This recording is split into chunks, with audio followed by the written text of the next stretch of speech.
अगर आप share market में ट्रेडिंग या इन्वेस्टिंग करते हैं तो आपने मार्जिन के बारे में सुना ही होगा। मार्जिन क्या होता है? अगर आप मार्जिन पे ट्रेडिंग करते हैं तो आपको कितना तक प्रॉफिट या कितना तक लॉस हो सकता है। 1 जून 2021 से सेबी का नया नियम मार्जिन के बारे में क्या लागू हुआ है और क्या आपको उससे इफेक्ट पड़ सकता है, सारी बातें इस वीडियो में हम कवर करने की कोशिश करेंगे। अगर आप हमारे चैनल टेक एंड शेयर पर अभी नए हैं तो सब्सक्राइब कर लीजिए हमारे चैनल टेक एंड शेयर को, ताकि आप अगली वीडियो भी देख सकें और बेल आइकन भी दबा दीजिए जिससे वीडियो की नोटिफिकेशन आप तक पहुंच सके जब भी हम कोई नया वीडियो अपलोड करें। मान लीजिए आप HDFC के 100 शेयर्स बाय करना चाहते हैं। एक शेयर का प्राइस 1000 रुपये है, तो आपको 100 शेयर्स बाय करने के लिए 1 लाख रुपए चाहिए होंगे, लेकिन आपके पास 50,000 रुपये ही है। तो ऐसे में आपका ब्रोकर आपके काम आता है, बोलता है आप 1 लाख रुपए के शेयर्स बाय करना चाहते हैं, कीजिए, हम आपको 50,000 रुपये दिए देते हैं। तो आप इंट्राडे में 100 शेयर्स 1000 रुपये के भाव पर HDFC बैंक के बाय कर लेते हैं।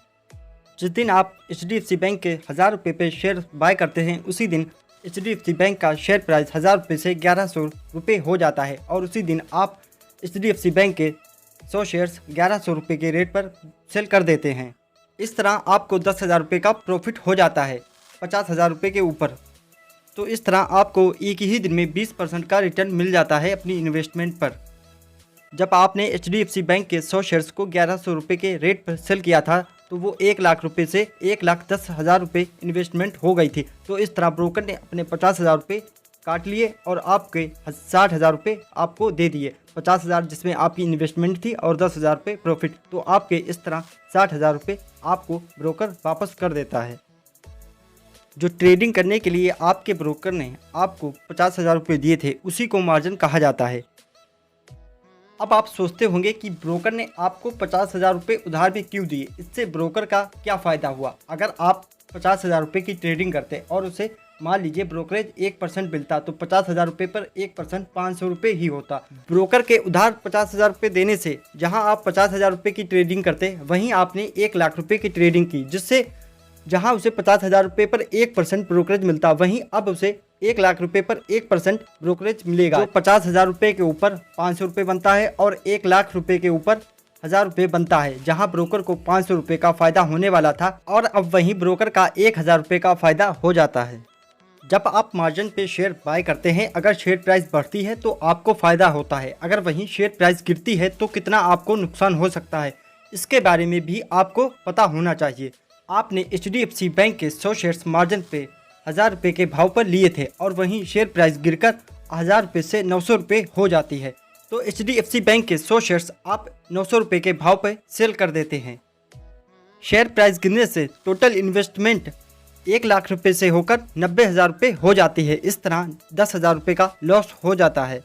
तो इस तरह जब HDFC बैंक के शेयर प्राइस 10% बढ़ी थी, 1000 रुपये से 1100 रुपये हो गई थी, तब आपको अपनी इन्वेस्टमेंट 50,000 रुपये पर 20% का रिटर्न मिल रहा था, 20% का यानी फ़ायदा हो रहा था। उसी तरह अगर शेयर प्राइस 10% गिरती है तो आपकी इन्वेस्टमेंट पर 20% का लॉस आपको होगा, जो 10,000 रुपये हो रहा है। इस तरह जब आप शेयर सेल करते हैं तो आपका ब्रोकर आपके 50,000 रुपये में से 40,000 रुपये आपको वापस करेगा और 10,000 रुपये आपके लॉस के वो रिकवर करेगा। ज़्यादातर ब्रोकर्स अगर आप लार्ज कैप स्टॉक्स बाय करते हैं तो आपको ज़्यादा मार्जिन देते हैं, अगर आप micro mid cap stocks buy करते हैं तो उस पर आपको कम मार्जिन देते हैं।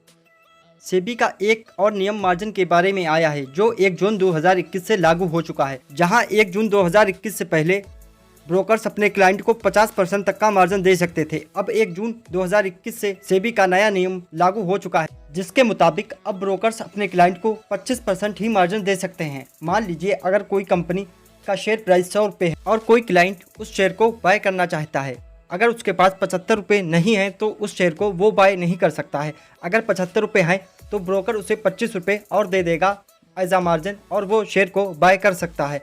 तो अब ट्रेडर्स को अगर कोई स्टॉक बाय करना चाहता है तो उसके लिए उसके पास 75% इन्वेस्टमेंट खुद की होनी चाहिए, तभी ब्रोकर्स उसे 25% इन्वेस्टमेंट और दे सकेगा, जिससे वो शेयर बाय कर सकता है। सेबी का एक और नया नियम जो 1 सितंबर 2021 से लागू होने वाला है, अगर सेबी का ये नियम लागू हो जाता है तो ट्रेडर्स को खुद की 100% इन्वेस्टमेंट चाहिए होगी ट्रेडिंग करने के लिए।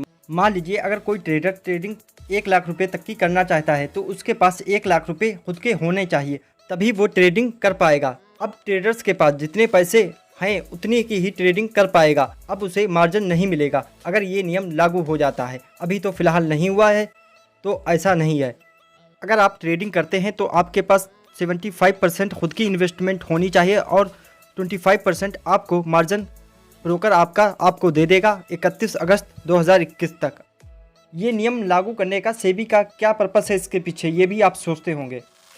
क्या इससे ट्रेडर्स को फ़ायदा होगा या नुकसान, और किस तरह ये इन्वेस्टर्स को अफेक्ट कर सकता है। ये ब्रोकर्स के लिए नियम बनाए गए हैं। पहले दिसंबर 2020 से पहले मार्जिन पे नियम नहीं थे, तो अलग अलग ब्रोकरेज ज़्यादा मिले, इसलिए वो ज़्यादा से ज़्यादा ट्रेडिंग करने के लिए मार्जिन दिया करते थे, जिसकी वजह से ट्रेडर्स और इन्वेस्टर्स को बड़ा नुकसान हो जाया करता था, क्योंकि वो लोग भी ट्रेडिंग करने लगते थे जिन्हें ट्रेडिंग उतने अमाउंट में नहीं करनी चाहिए। कभी कभार तो ऐसा हुआ है कि जितनी इन्वेस्टमेंट उन्होंने दी हुई थी ट्रेडिंग करने के लिए, उनकी सारी इन्वेस्टमेंट लॉस में चली गई। जो शुरुआत में एग्जाम्पल लिया था उसे फिर रिपीट करते हैं। जब HDFC बैंक के 100 शेयर बाई किए थे तो 50,000 रुपये का मार्जिन लिया था और 50,000 रुपये खुद की इन्वेस्टमेंट थी। HDFC बैंक के 100 शेयर्स 1000 रुपये के रेट पर 1 लाख रुपये के शेयर बाई किए थे। HDFC बैंक की शेयर प्राइस 1000 रुपये से गिरकर 600 रुपये हो जाती है, तो ऐसे में 40,000 रुपये का लॉस हो रहा है। यानी आपकी इन्वेस्टमेंट टोटल अब 10,000 रुपये ही बची, क्योंकि ब्रोकर के मार्जिन के 50,000 रुपये उसमें हैं। अगर HDFC बैंक की शेयर प्राइस ऐसे ही गिरती रहती है तो आपका ब्रोकर आपको मार्जिन कॉल देगा कि मार्जिन अकाउंट में मिनिमम मेंटेनेंस बैलेंस मेंटेन करें। अगर आप पैसे ऐड नहीं करते हैं तो आपका ब्रोकर आपके शेयर्स सेल कर देगा, क्योंकि ब्रोकर को राइट होता है, अगर आप मार्जिन अकाउंट में मिनिमम मेंटेनेंस बैलेंस नहीं मेंटेन करते हैं तो आपका ब्रोकर आपके शेयर्स सेल कर सकता है। अगर आपको नहीं है पता कि मिनिमम मेंटेनेंस बैलेंस या मार्जिन मेंटेनेंस क्या होता है, तो मैं आपको बता देता हूँ।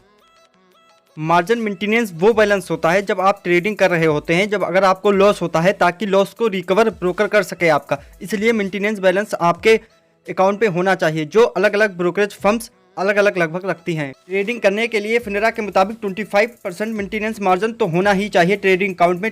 ट्रेडिंग करने के लिए जब आप ट्रेडिंग करें, अगर आपको लॉस होता है तो लॉस को रिकवर किया जा सके, इसलिए मिनिमम मेंटेनेंस बैलेंस 25% तो होना ही चाहिए। ज़्यादातर ब्रोकरेज फर्म 30 से 40% के बीच में मेंटेनेंस बैलेंस रखने के लिए कहती हैं। अगर आप फिनरा के बारे में नहीं हैं जानते तो मैं आपको बता देता हूं। फिनरा एक रेगुलेटरी अथॉरिटी है जो अपने मेंबर्स के एक्शंस को ऑब्जर्व करते हैं और उन्हें रेगुलेट करते हैं। क्योंकि फिनरा की बात हम इसलिए कर रहे हैं क्योंकि इनके जो मेंबर्स हैं वो एक्सचेंज हैं और ब्रोकरेज फर्म्स हैं।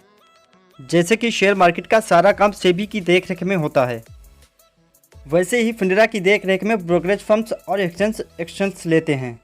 उम्मीद है मुझे आपके सारे डाउट्स मार्जिन ट्रेडिंग के बारे में क्लियर हो गए होंगे।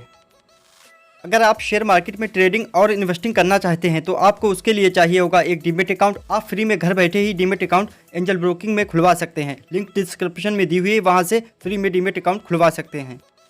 अगर आपको वीडियो अच्छी लगी हो तो वीडियो लाइक कर दीजिए और कमेंट कर दीजिए, और हमारे चैनल टेक एंड श्योर को कीजिए सब्सक्राइब ऐसी ही और वीडियो देखने के लिए। Thank you.